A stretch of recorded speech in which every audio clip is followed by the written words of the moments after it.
Ancaman hukumannya terberat adalah pidana mati. Assalamualaikum warahmatullahi wabarakatuh. Berita Uronyo Puna Depu Nibak Uronyo Rabu tanggal 15 bulan 12 tahun 2020. Polres Aceh Timur kaguat 30 kilo sabe ngan semen. Nyo kon udang sabe yang biasa dipegat rasi. Tapi nyo nakuh 30 kilo sabu-sabu atau narkoba yang cukup bahaya. Habis hancur orang yang puap sabu-sabuan. 30 kilo sabunyan diperancu dengan mesin molen lawak semen. Nakuh atau didrop oleh satuan narkoba ban-bannya di daerah Perlak. Sabunyan diperancu oleh Kapolres Aceh Timur AKBP Hari Sandi Sinurat. Yang gekalon langsung oleh Ketua Pengadilan Negeri ID, Kepala Kejaksaan Aceh Timur, Ketua DPRK Aceh Timur, Asisten Le Sekdakap Aceh Timur dan Ketua MPU Aceh Timur di Kantor Satuan Narkoba Polres Aceh Timur.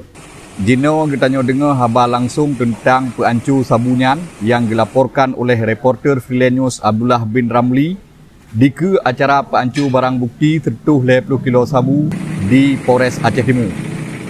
Assalamualaikum rekan Abdullah. Waalaikumsalam rekan Ilyas di studio. Uronyo lung bidhe bahwa saji uronyo na acara di puancu sabu-sabu dengan cara dipasol moler lehenyan digiling-giling ini kan diputar-putar molernya kan nyempu-nyempungano sehingga hanya pakai li dan sabu-sabunya uronyo tanyo yang tanyo depu uronyo na sirtu le kilo kali pasol kertas hijaunya dan kertas hijaunya na tulisan lagi tulisan Cina Chong Kuang Siang menan lah dan nasir tu he bohpa mungkin dalam tabohnya 3 kilo dilikut imbaknya barang bukti ji na taboh moto lagi hi moto ras menan atau terios dan nas hidro yang dipegah tersangka yang kai balik ke dehulikut di pedang pah di ke baliho ataupun itu mulihnya nih tulis pemusnahan barang bukti narkoba 30 kilogram sabu. Menan rekan Ilyas di studio. Oke, rekan Abdullah sosok yang truk pemusnahannya.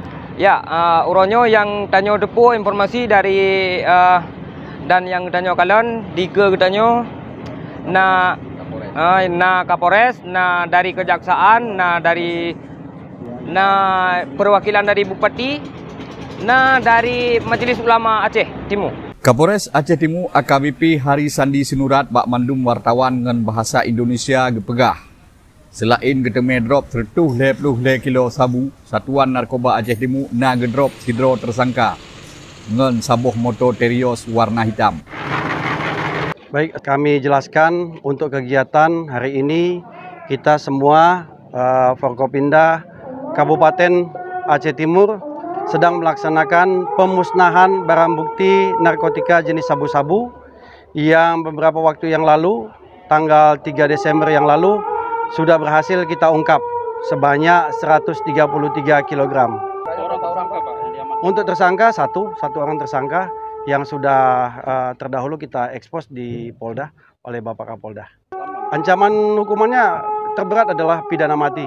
Tapi kembali itu adalah nanti keputusan pengadilan yang memutuskannya. Bak kesempatannya, Wakil Ketua MPU Aceh Timur Tunku Safrudin gelake terima genasih ke Kapolres Aceh Timur yang mahasi gedrop 30 kilo sabu yang kaji perancu nibak uronyo.